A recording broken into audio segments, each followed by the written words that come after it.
welcome to In Search of the Crystal Skull, an epic adventure into mediocrity. My name is Arun. My name is Patricia. And this month we are going through Nicktoons Movie Month. So we are in for an exciting world into the world of slime, I guess we could say. So we are going to start off with what we think is probably the best Rugrats movie. I think we can say out of the trilogy. According to a lot of people who state on which is the best of the trilogy, they say this is the best. And according to Rotten Tomatoes, it's the only one that's fresh on Rotten Tomatoes. Okay, so are you ready for a trip to the romantic side of Paris? As we say, absolutely. Or as we say, Little Tokyo, I guess we could say this. Yes, indeed. Let's get started. Okay, so Rugrats in Paris, the movie, is a 2000 animated comedy film based on Nickelodeon animated television series The Rugrats. This film marks the first appearance of Kimmy and also her mother Kira. The film also makes the only appearance of two legitimate human villains in the Rugrats franchise, Coco and the cruel, tyrannical woman who dislikes children, including the babies and her accomplice, John Claude. The film was released in the United States in November 17th of 2000, almost a year after the release of the Rugrats movie. It was 2 years after the release of the Rugrats movie in 1998. And I guess we could say it is an improvement over the original. I think, compared to movies. Yes, so for those who don't remember what the original was, so the original movie was focusing on the birth of baby Dill and how the characters didn't really care for Dill that much, except for Tommy, who continuously defends him. Until one day they were driving around, they accidentally drove in the Reptar wagon over to the forest, and then they get themselves lost. And so basically the whole movie is about like acceptance of the new things and Tommy having to be a big brother. And a lot of people, including myself, we just didn't really care for it. It's like, I mean, you have to remember, in 1998, I was 12 years old, and I had already grown up with Rugrats, and I had noticed that when it was revived, it was just like a completely different direction. I just felt that it was just more dumbed down, and I just felt that, all the additional adventures that they had was just not as good as the stuff in the third season. So I just want to preface this by saying that as of the recording of this podcast, ZL and I had just finished watching season 3 of Rugrats for Rugrats View of the Crib. So we are currently editing that right now, and it'll be up hopefully really, really soon. So I still haven't watched all the way from seasons 4 through 9. And as of when the first movie came out, it was like toward the end of season 5. And as for Rugrats in Paris, it was toward the end of season 6. So with this movie, it was supposed to be a continuation of Acorn Nuts and Divey Butts, where we got to learn more about Chaz wanting to see if he can be able to find a significant other for Chucky, especially during that scene in which they visited her funeral, her gravestone. And so that was when the discussion about like, hey, let's be able to increase the story about, Chucky wanting a mom, because we got bits and pieces of that, especially with the Mother's Day episode, which is one of the most famous episodes that came out for Rugrats.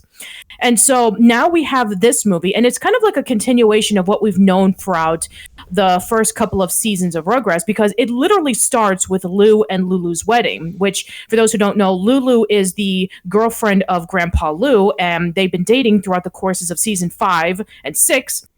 And now we get to see the culmination of that, where they actually do get married, and they will stay married even all the way up until all grown up. Yeah, so, I mean, concentrating on, the Rugrats itself as a story, I mean, like, this franchise, I mean, keep this in mind, this went on for 16 years, this franchise. It went on from 1990 to 2006, and so, I mean, like, I would say the first 4 seasons, I think, of the Rugrats were okay. You could tell that by season 4, it was starting to grow a little bit tired, and then by season 5 to season 10, it's like, ugh.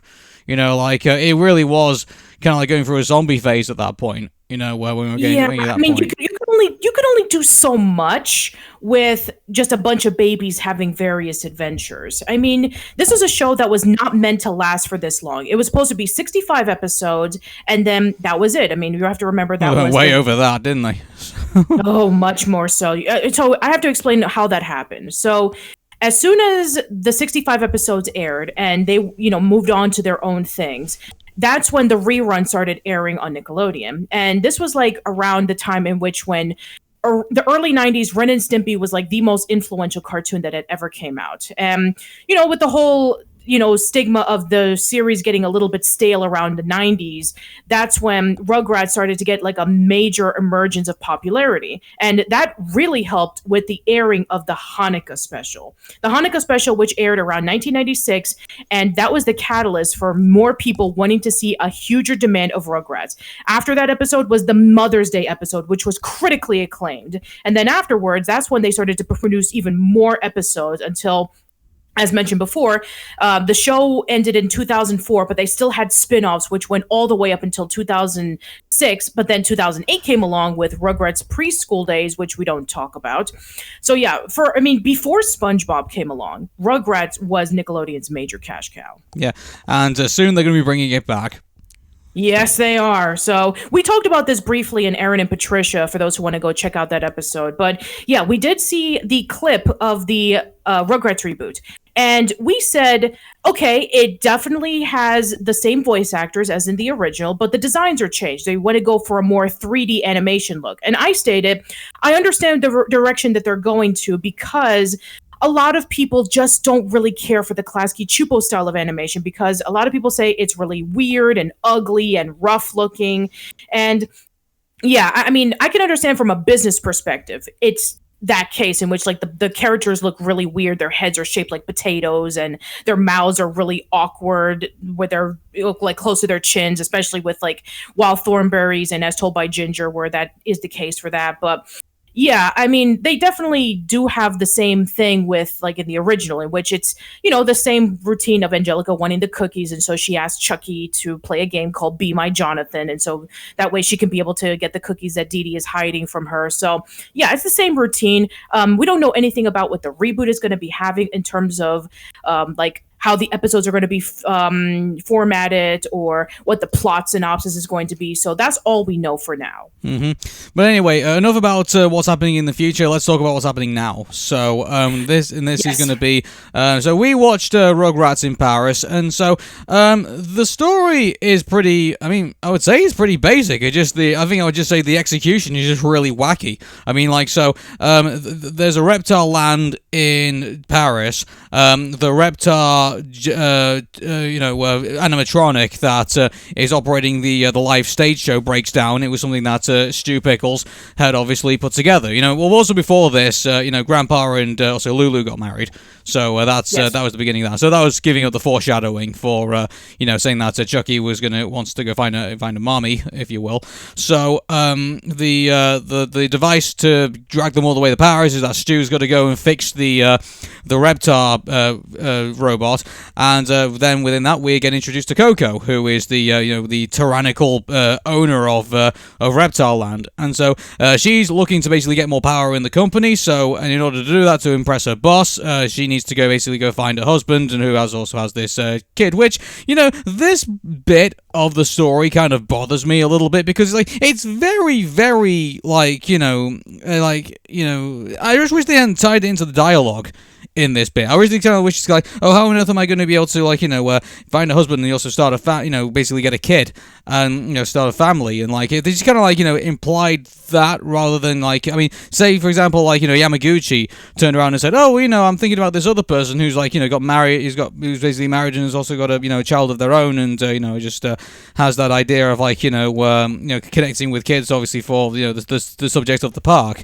And I really wish that it was Yamaguchi who kind of dragged the generated the response out of Coco, instead of Coco kind of cooking it up on her own, really. And so, what? Yeah. Who should be a perfect person for consideration? Charlotte Pickles, because Mr. Yamaguchi is this big CEO of this corporation, which she just so happens to be the CEO of a company that Mr. Yamaguchi owns.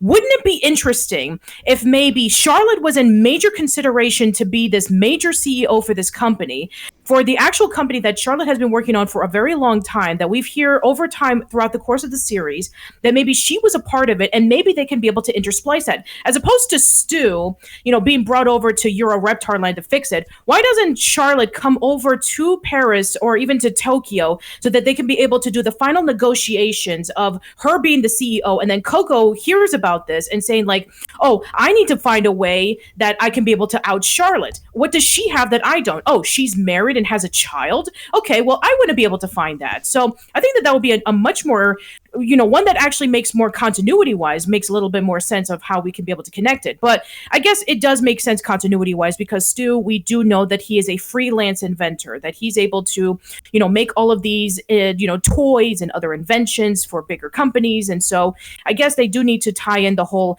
Reptar animatronic that he's able to put together for Euro Reptar. In the first movie, he was able to put together the Reptar wagon for the contest. And so I guess maybe that's how they were able to tie everything together. Well, I agree with you on the Charlotte bit. I mean, like, they could still tie in Stu into all of this. Maybe, like, Charlotte and Stu probably, like, have a working relationship where basically they said, oh, hey, you've got the connections for me to basically build this Reptar, droid, if you will. And then Stu builds the droid, and then obviously, Charlotte basically is the connection to obviously getting it to Reptarland.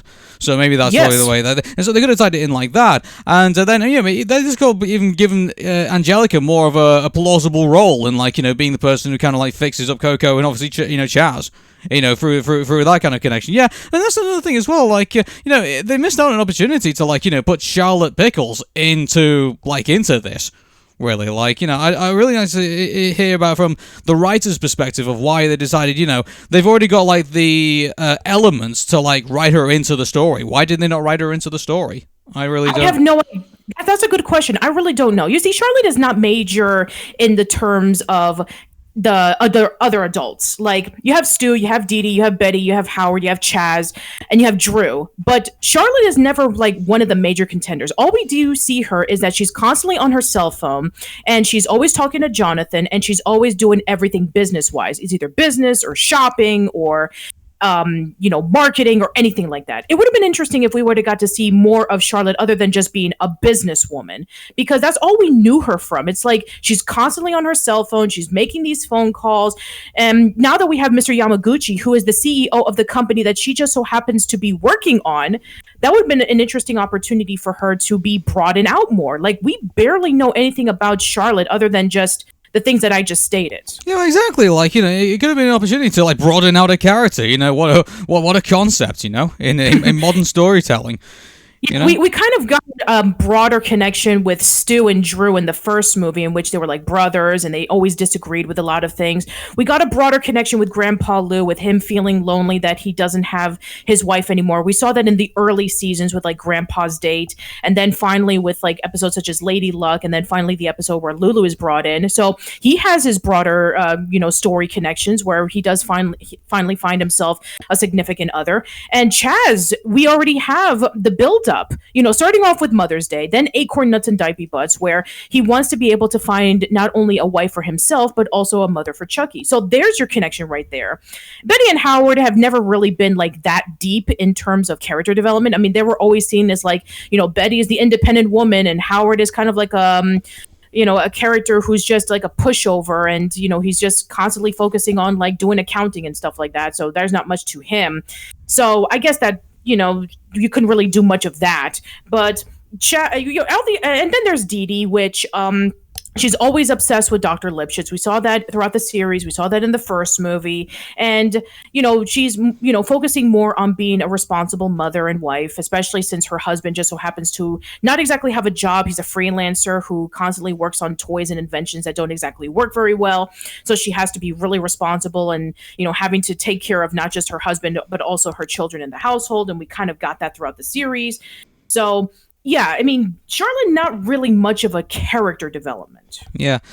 So, I mean, like, we just laid it all out, really, in that, like, so, like, there was characters who, should have probably got developments in this movie who didn't, and then also, but mind you, there's one thing that you also touched on this movie as well, which is the location. Like, did this movie really need to take place in Paris when, the whole thing seems to take place in Little Tokyo, of all places?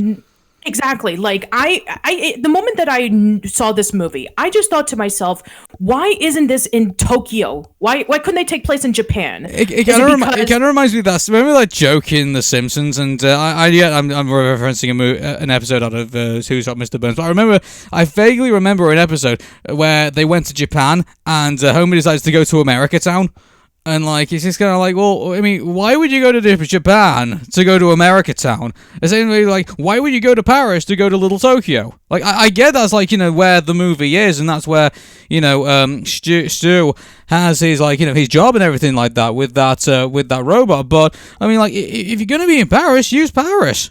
Like... They don't utilize Paris very well. You do see familiar locations like the Eiffel Tower, and you get to see Notre Dame, but you just get the bare bones of Paris itself. Now, take a look at Ratatouille, for example, in which I was going to actually ask you about quite a similar question about Ratatouille, and that is it really fair, though, to compare it to Ratatouille?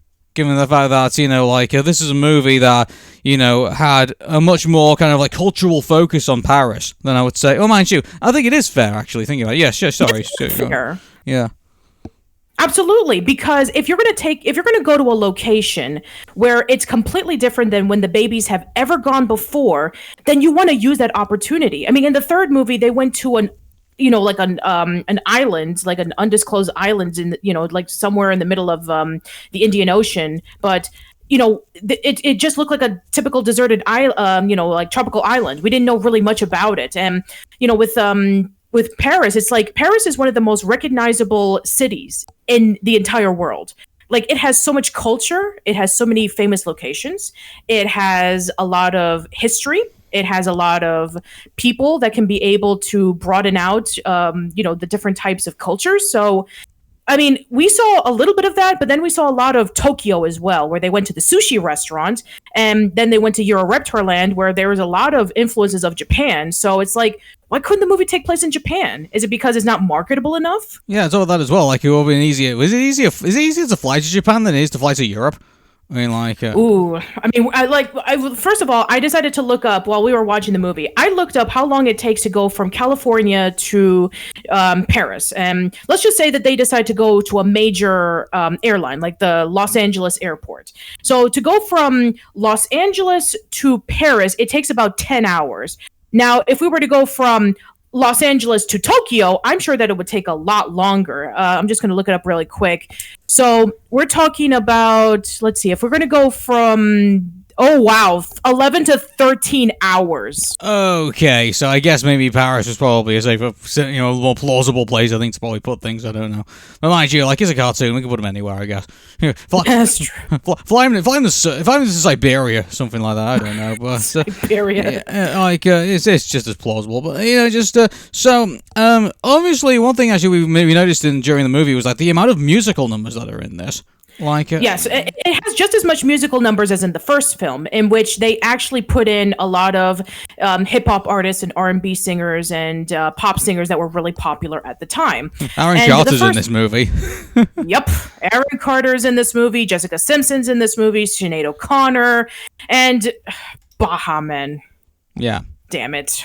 I have my issues with Who Let the Dogs Out, because that song was everywhere around the late 90s and early 2000s. It was played to death, to the point in which I'm sick of the song, that I just couldn't listen to it anymore. And so, oh, really? How did it go again, Patricia? Why don't you just remind me? No. Who let the dogs out? I think you actually do that, but Please, yeah, that's a gift from me to you. That's the only time in which I'm going to do it. But I mean, the soundtrack. I mean, dare I say, it wasn't very original. It was just unoriginality. Listen to the first movie soundtrack. I mean, sure, you have like original ones like the Reptar song and the Rugrats R&B number, but then you have There's Always Something New to Me, where they're at the hospital, and then you have the two songs that were removed from the movie and only put in for the extended version of the TV airings, where you have Dr. Lipschitz in this really crazy, trippy dream sequence where Stu and Dee Dee are being bombarded by Dr. Lipschitz about how they're terrible parents, and how you have the marching scene in which when the characters are at the forest and they have to push the wagon all the way on top of the hill, and they're singing like this marching song. So Yeah, I mean, I would say that all three of the movies, they don't have exactly like original soundtracks, but I still would say that the soundtrack in Rugrats in Paris is probably my favorite because Mind you, there's look, songs. I'll also show. I mean, Rugrats itself is pretty random, but here's all the artists just to let you know, like how random this soundtrack actually is. I'll just go through them all. T-Boz, Amanda, Aaron Carter, Baha Men, Jessica Simpson, Sinead O'Connor, No Authority, Jerry Halliwell of the Spice Girls, Isaac Hayes and Alex Brown, Mylene Farmer, Cyndi Lauper, 2B3, and Cheryl Chase with Tim Curry, Kevin Richardson, and Billy West. Oh, really? I got the original soundtrack, and it is just as random. We have the Blackstreet Boys with Maya, Mace, and Blinky Blink, Bob Duro, Katy Perry. Yes, Katy Perry is in the soundtrack for the original Rugrats movie. I know, like, what? Well, to be fair, this was the 20th anniversary edition of the soundtrack, so they added in that song. They added "Hot and Cold" for the Rugrats movie. Why? Pff, who cares? Grady Tate. We have Busta Rhymes, Devo, which I guess it makes a lot of sense that Devo is in the soundtrack because Mark Mothersbaugh is the composer of the show, and he is the lead person behind Devo. And then you have Rakim and Danny Saber. So yeah, it is just as. Oh, and let's not forget about "The World Is Something New to Me," where they're all sung by pop singers: Dawn Robinson, Lisa Loeb, Be Real, Patti Smith, Lou Rawls, Laurie Anderson, Gordon Gano, Fred Schneider, Kate Pearson, Cindy Wilson, Phife Dawg, Lenny Kravitz, Beck, Jacob Dylan, and Iggy Pop. Yeah. So, yeah, pretty random soundtrack, pretty random movie, and, we've only just begun, as far as I'm concerned. So, yes. Yeah, so, I mean, like, the Reptarland in itself looks like something out of Rocko's Modern Life. I think we can both agree on that. It kind of reminds me of that theme park episode where Rocco and Heifer are going into like this really rundown amusement park where they're being constantly gypped by some cheapskate who just offers like these really cheap rundown rides and these carnival games that you can clearly see that is rigged and you cannot win to save your life. So yeah, it's kind of like a commentary about like, your run-of-the-mill place who, they offer like the lowest stuff and they charge you a lot of money for it. And this is obviously a reference to Euro Disney World, in which like you have the big attractions and clearly some things were not passed by safety laws, and there's a lot of like references to like It's a Small World and all of those Disney shows that they would be playing where they have like the schmaltzy songs and the animatronics and costumes. Mm-hmm. I'm sorry just to segue into this, but I just realized something. The Rugrats in Paris, the movie, had a cereal. Yeah, I know. I remember this because they used to they promoted this movie to hell. You have to understand that the first Rugrats movie was the first animated movie that was not done by Disney to make $100 million. And so they knew that they had to do something big for the sequel. So they promoted the hell out of it. Cereal, toys, video games, all kinds of merchandise. Oh my gosh! So, now you mentioned video games. This movie had a Nintendo 64 game, a PlayStation game, a Game Boy game, a Game Boy Color game, and good grief! Like was this on like they did promote this to hell. I'll say that. Absolutely. I mean, if you were Nickelodeon and you had a movie based off of a popular franchise that made over $100 million that was putting Disney to shame at some points where they made that much amount of money and they weren't even a Disney movie, then yeah, you want to be able to step up. I mean, that's why Disney did Doug's first movie, because they saw how popular Rugrats was. And look how that turned out. I just came across a fan art piece where someone's put the Loud House into the idea of going to to Reptarland and Rugrats in Paris, but they're going to Scotland, so yeah. So anyway, we'll say that for another time. So just going on other scenes. Obviously you got there's a joke that's in there that Angelica somehow watched The Godfather Part 2. Yes. And so there was that in there, and so which was okay, it was a funny gag to throw in, and so I think that was good. But in regards to everything else in this movie. It's just one thing I will say about it is it's so random and so fast. I mean, like we were discussing like in Dream Machine about how fast paced Madagascar was sometimes. We kind of like wished it would slow down at some points. It's kind of like imagine like a game of Sonic the Hedgehog where you just constantly just flew through it all, but had no you were given no incentive to slow down. Just kind of like take things in for a minute. Like, this is how Rugrats in Paris the movie sometimes feels like. Like it's just like one thing after another and another and another and another and another. And the next thing you're in the second act and you feel like you've only been like, 10, 15 minutes in, Yeah, I take it that maybe that's a lot of the... I take it that because that they felt that, it's a kids movie. If, something is not happening within 5 minutes, then the kids will get bored, which is definitely akin to like... a lot of movies in which there has to be a funny moment, there has to be a gag, there has to be a song number, there has to be character development, otherwise that you'll lose the audience's investment. And but how satisfying was it when we finally got to like a slow moment where you had Tommy and Chucky kind of like discussing about how Chucky can be more brave, and like it was just like in that calm quiet atmosphere, and it was so satisfying, wasn't it, when we finally got there. Exactly. And then we have another scene in which when Chaz found the inhaler in his bed and he read it and he was saying, oh, it's from Coco. Or, the story where, Kira is explaining to the babies about the princess and about how, she was the only one who loved Reptar and how she was able to keep Tokyo safe and that they loved each other forever and ever. And, just those little moments was able to really broaden up. And definitely the moments that I really appreciated was like, where Chucky is contemplating about wanting to have a mom, where you got that song, I Want a Mom That'll Last Forever by Cyndi Lauper. And it just set the mood up really well where, Chucky is wanting to have a mom because, he's never had one. I mean, he didn't remember having one because she died much earlier than what Chucky would remember. Yeah. And one thing interesting I've actually just noticed is that I've looked at the promotional poster. Do you notice that the main characters are like on top of like the arch in yes. that, and like the villain is like small and like underneath them? Like that's pretty out of character for a Nickelodeon movie, because usually if you look at movies like Hey Arnold the Movie or Jimmy Neutron Boy Genius, like it's usually like the main characters like underneath and like there's the villains like at the top, like just like overbearing on them. Yeah, you're right. It's definitely a reversal here. It's like, I guess maybe they didn't think that the villain was going to be that much of an impact on the movie, because in the first movie, the only villain that we had was a wolf. In the third movie, we had a cheetah.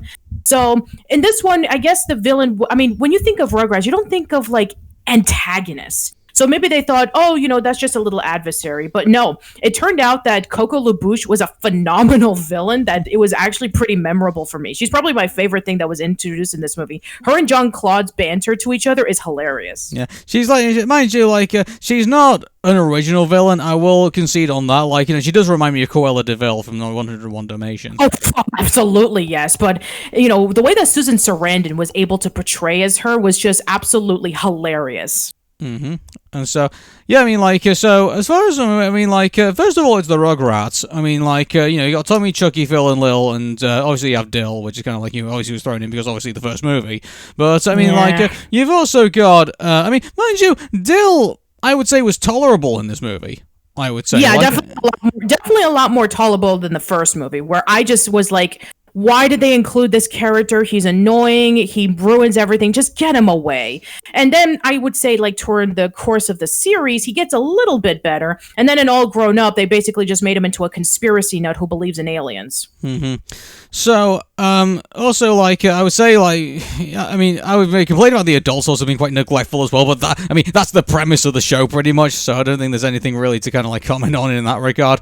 And, I mean, like, I think, I mean, mind you, the one thing I'll say, like, and I think we've gone over this already, but I mean, there's only 3 parts of Paris, which I think they kind of go with, and like that's obviously the Eiffel Tower, and then there's the Arch, and then there's Notre Dame. So besides that, the whole thing just takes place in Little Tokyo. Pretty much. Yeah, and mind you, I mean, they try to like do like this whole romantic thing between Spike and this other dog.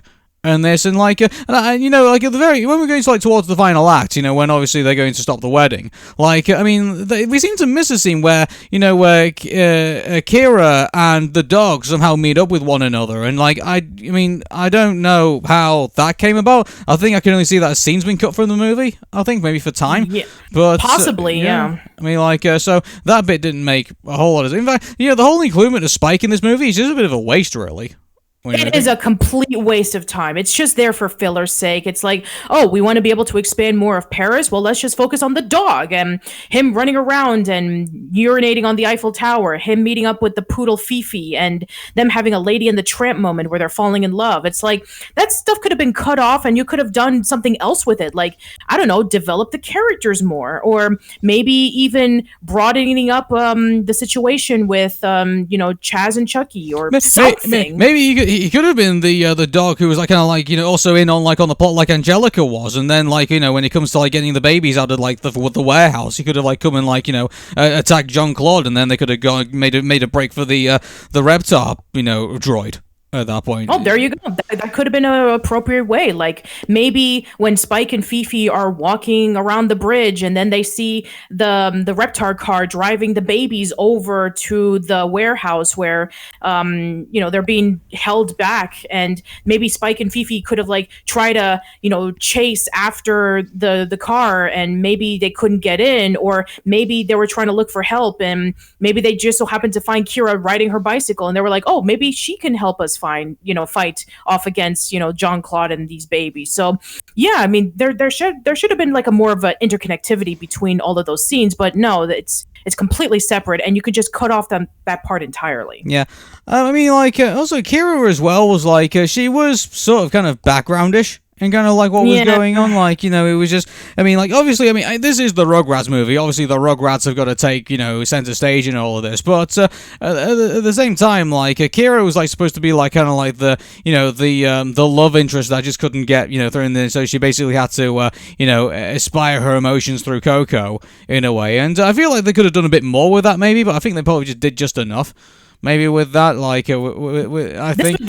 This was heavily in the promotions. If you ever watch any of the commercials of when this movie was about to come out, they were hinting at, oh, is Chucky going to get a new mom? And you know that scene in which when they're at Notre Dame and Kira and Kimmy are, you know, are about to give Chucky his teddy bear back, they actually blurted her out so that you wouldn't be able to see, saying like, oh, you know, who's going to be Chucky's mom? So, yeah, like, it was done for, like, promotional things. It's like, you know, we have to keep this a secret. Like, you know, who's going to be Chucky's mom? So yeah, Kira is definitely a character that was like more into the background. She was the assistant of Coco, and you know, she was the one who cared for the babies and cared for Chaz's well-being, especially since her boss is marrying him, just so she can be able to become president of Mr. Yamaguchi's corporation.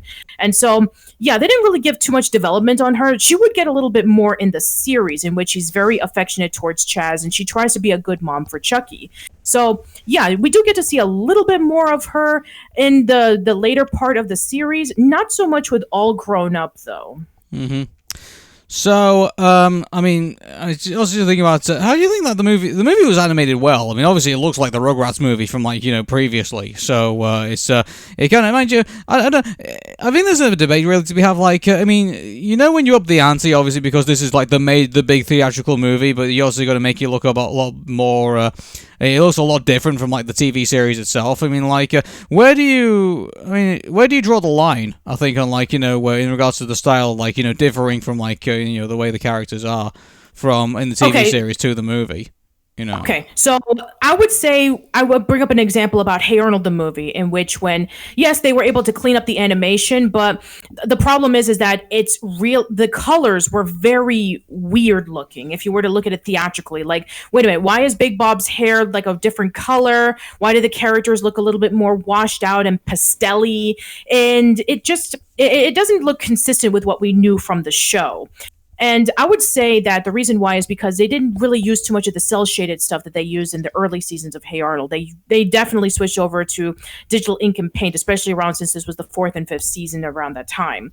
So Rugrats already moved over to digital ink and paint around season 4 and 5. So the animation is more consistent with how it looked. We noticed a lot more rotoscoping with the animation of the characters, especially when they're in the airplanes and when they're chasing the babies in Euro Reptar. So there's parts of that. There's a little bit of CGI in there with the airplane and with some of the textures of the rides in Euro Reptarland. So it does look very consistent with the show. And I guess I have to bring up something that Rugrats did in terms of the type of movies that were being released around the late 90s and early 2000s. So Rebel Taxi did a video about this called How Did Rugrats Kill 2D Animation? In which he talked about ever since that the Rugrats movie came out, and it made over $100 million. It had gotten the idea of companies such as Cartoon Network Cartoon Network and Disney releasing their stuff theatrically.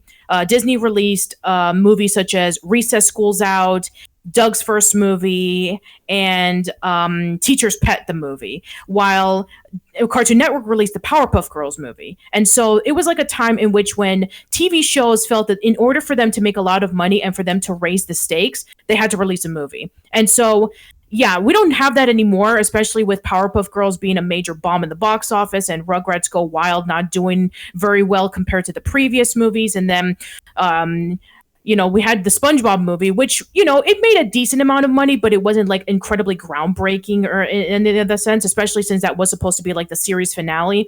And then eventually they just relied more on TV movies until more recently, in which we have Steven Universe, the movie, Regular Show, the movie, We Bare Bears, the movie, in which they release it on TV or on streaming services. So yeah, this whole practice wouldn't happen again until at least like Teen Titans Go to the Movies, if you can believe it. Mm.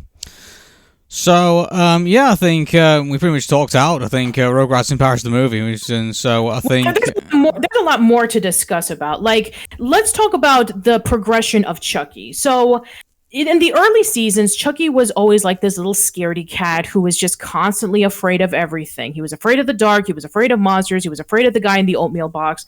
But then, ever since Mother's Day, he actually had a bit of a character growth where he wants to know more about who his mother was, or, wanting to become more brave like Tommy. I mean, we saw bits and pieces of that in the second season, like Chucky versus the Potty, the Slide, and various others. So there's a bit of a character growth in Chucky in which, he wants to be brave like Tommy. And we do get like the dream sequence with Chucky Chan where he dreams of him being a martial artist and him wanting to, go up into the princess and being able to, say that he wants her to be the mommy because he thinks that, she's very nice.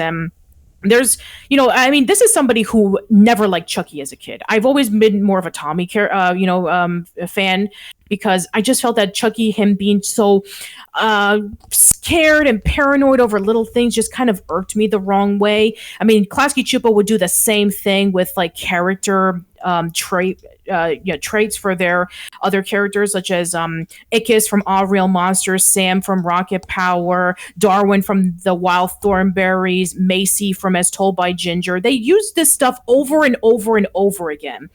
But I think that with the progression that Chucky had in terms of his bravery, I think that it was built up pretty well, where we had like Mother's Day and Acorn Nuts and Divey Butts, and him being able to finally stand up to his fear and being able to get what he wanted at the end. Mm-hmm. So, also in this, there's also a nice spoiler alert, and Chucky actually speaks to his dad for the first time. Yes, and that would be carried out in the 8th season, where it does reveal that Chucky is saying no, and then Chaz is like, oh, Chucky's talking, he's saying his first word. So that is brought up a few times, like Finsterella is an episode that I can think of, where that's the first episode where Chucky and Chaz come back and they have Kira and Kimmy into the limelight, and it focuses more about like, oh, what are you going to do about your new stepmom, Chucky? You have to be careful because it's just like in Cinderella, where she could be a mean stepmom and she could make you do chores and be nasty to you. But it's like, wait a minute. I mean, they would know that she's nice because, it's not Coco LaBouche that they're having to refer to. So yeah, I mean, they do bring up that part a couple of times. And, we do get to see some character moments, like with Angelica. I mean, of course, being the typical snooty brat that she is, where, she wants to have a parade and she wants to have her own float. And in order to do that, she's willing to manipulate the relationship of Coco and Chaz and Chucky. She's willing to ruin their lives so that she can be able to get what she wants. Mm-hmm. So, let me look at some of the people who were in the movie. So, I mean, obviously you had a very weird casting of Kevin Richardson, Billy West, and Tim Curry as singing sumo wrestlers. That was hilarious, by the way. Them singing Bad Girls. It's like, okay, this is the most random thing that you can do. You can make a Mad Libs paragraph off of this. Okay, we have an African American, a white guy, and a British guy portraying as Japanese sumo wrestlers singing to Bad Girls. Like, what? Yeah, I would really like to hear the story of how that came about. I would love to hear that story too. And Tim Curry has been in all 3 Rugrats movies. In the first movie, he was the news reporter, Rex Pester. And in the third movie, he was Nigel Thornberry, because, that's when Rugrats and the Wild Thornberrys collaborated with each other. So, yeah, I mean, I would love to know about where that came from. And I guess another thing that we also have to note is that, in addition to Tim Curry, there's also Dion Kwan as Kimmy. And as you guys know, she is a blind voice actor. She can only be able to read the scripts in Braille, and that was hugely reported on when the movie first came out and when she was included in the series, where how can you have somebody who is blind being able to portray as this character in one of the biggest shows that was airing at the time. And she would also play as other characters. She was Trixie Tang in the Fairly Odd Parents as well. So that was also a major deal as well. And other characters that would be voiced by other voice actors or even celebrities like Casey Kasem, as you guys know, as the radio DJ, and as well as Shaggy from Scooby-Doo. He is the wedding DJ when you see the wedding with Lou and Lulu. And Debbie Reynolds is the voice of Lulu, and she has been throughout the course of the show. And John Lithgow is John Claude, Susan Sarandon is Coco LaBouche, Mako is Mr. Yamaguchi, which, that's actually pretty nice to see Mako in here, especially for those fans of Conan the Barbarian or Samurai Jack or Avatar: The Last Airbender. Yeah. Mind you, I think it wasn't, Samurai Jack after Rugrats in Paris? Yes, it was. Oh yeah, I would like to have seen him do an Aku overbearing boss, but I guess I guess we weren't going to see that in this movie. I don't think. So. Not really, no. But yeah, I mean, I think that with a lot of the people who were featured in the movie, I guess we need to talk about how the movie did overall. So as I mentioned before, this movie did very well in the box office. It made over $100 million, very similar to Rugrats, the movie. So the reviews of it, according to Rotten Tomatoes, are a little bit more favorable than the Rugrats movie. I'm just going to read off some of the reviews that people had stated in Rugrats in Paris. So let's see. We have... let me just scroll down just a bit. Okay, so David Hughes from Empire Magazine said, just as good as the last outing. This is great kiddie fare with some filmic references for the adults. Like the filmic references being like The Godfather and, various other references that you'll have to watch in order for you to catch the second time or if you missed it out. Gary Arnold from the Washington Times says, everything considered, the Rugrats movie franchise remains lively and secure, but the Pickles family and friends might want to choose their next travel agent with more care. Now, this was in 2003. This was a year before the Rugrats series was canceled. So, yeah, keep that in mind. Derek Adams from Time Out said, this is one kid's film that's actually quite charming. Bless you. Thank you. All right. And now we talk about the people who didn't care for it. Lisa Allspector from Chicago Reader says, nauseating gags suggest the makers of this eclectically animated adventure know their audience, though all the Godfather references will be thoroughly puzzled to at least half of it. Yeah, it's true. Kids are not going to get a Godfather reference. Neil Smith from the BBC says, we get nauseating homilies on the values of friendship, family, and parenting, and a soundtrack full to bursting with vacuous pop acts. Speaking of music, Liam Lacey from Globe and Mail said the same thing. Musically, the Rugrats sequel is a big step backwards, which I disagree, but I can see where he's coming from. Oh, I mean, what's wrong with Who Let the Dogs Out? Okay, fair enough. Yeah. But, I mean, just looking at the box office for this movie, so this movie made $103 million at the box office, which, I mean, in today's money, it would have been $152 million. I mean, so, I mean, and also on top of that, it had a $30 million budget, which, I guess you could say it was a success in that regard. It was a massive success. I mean, not as successful as the Rugrats movie, which made over $147 million, but it was still a success nonetheless. I mean, that just goes to show that this was when Nickelodeon was like, yeah, we need to keep making these animated movies. And then, the Hey Arnold movie and SpongeBob just kind of killed it. And then they were like, yeah, no more animated movies based off of our properties. Well, I mean, the lesson there is that you can't do big box office on the cheap. If you're going to put something on the screen, you need to put something on the screen. I know, and it looks like they haven't learned their lesson because of Sponge Out of Water. I mean, how the critics felt about that. Mm-hmm. Anyway, I think Sponge Out of Water, I think, is a topic for another time. But, yeah, I mean, I think we should rate what we think Rugrats in Paris, I think, is deserving. So, I mean, like, right now it accompanies 75% on Rotten Tomatoes, I believe, at the moment. I think 76%, I should say. So, I mean, like, maybe that's a bit generous, maybe, for it. I think, like, never get me wrong, we did enjoy the movie, but I mean, like, there's just so many questions it leaves open. Like, why does it have to take place in Paris? Why couldn't this take place in Japan? I mean, like, the villain is kind of just. We enjoyed the villain, but obviously she is a villain that we have seen before in Cruella de Vil, and also the adult characters could have probably had more story in this, than they actually got. So, I mean, I would have to say I probably have to give this a 6. I think probably for me.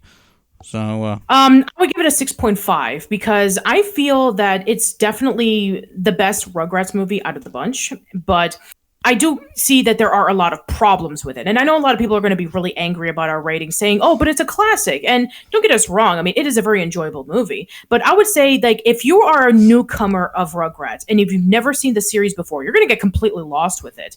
And that's an issue with movies such as, like, the Rugrats movie, Recess School's Out, and I guess even Teacher's Pet, the movie, in which, like, you really need to be familiar with the show in order for you to enjoy it.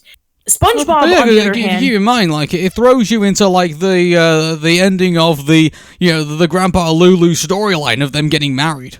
So, like, and it also throws you into the relationship with, Chaz and Chuckie wanting to find a wife and a mom. So there's that aspect. There's also the aspect about, Stu inventing something for Euro Reptarland. And there's a lot of mixture with a lot of things. So, yeah, it throws you into a lot of things that you really need to be familiar with the show in order for you to understand or even to enjoy it. I'm sure that a fan or even like a newcomer of Rugrats will be like, they'll enjoy it for what it is. But, story-wise, it's going to leave you lost. Mm-hmm. And also, there's a lot of things like the gross out stuff. It's like, I know that they did this in the first movie. Well, where there was a lot of gross out moments. It's Nickelodeon. I think it gets the pass. I think at this point. I mean, if you don't, keep this in mind. If you're walking into this movie with Nickelodeon written on the top of it, and you don't know what you're going in for, then quite frankly, like everyone who at this point I think knew who Nickelodeon was and I think knew what they were about. Yeah, I guess that's very true. Referring to 90s Nickelodeon, not today. I mean, today's Nickelodeon, I don't think would get away with all this gross out stuff. Well, who knows? But Anyway, but yeah, there's that, and also the fact that, a lot of the music cues, like, some of them made sense. Like, I Want a Mom That'll Last Forever, and, You're Not Alone, and, various other songs. But then there's a lot of songs that, that was clearly made for the soundtrack. Like, yeah, we need to pad this with a lot of songs that were, like, really popular at the time with, like, artists who were really popular at the time. It's very, it ranks the same way as the Rugrats movie soundtrack, in which there are a few songs that fit with the movie, but then there's some others that don't. Mm-hmm. Okay, so that wraps it up for another episode of In Search of the Crystal Skull. So next week we'll be looking at another Nickelodeon movie, but until then, my name is Arun. My name is Patricia. Take care, and bye for now. See you later.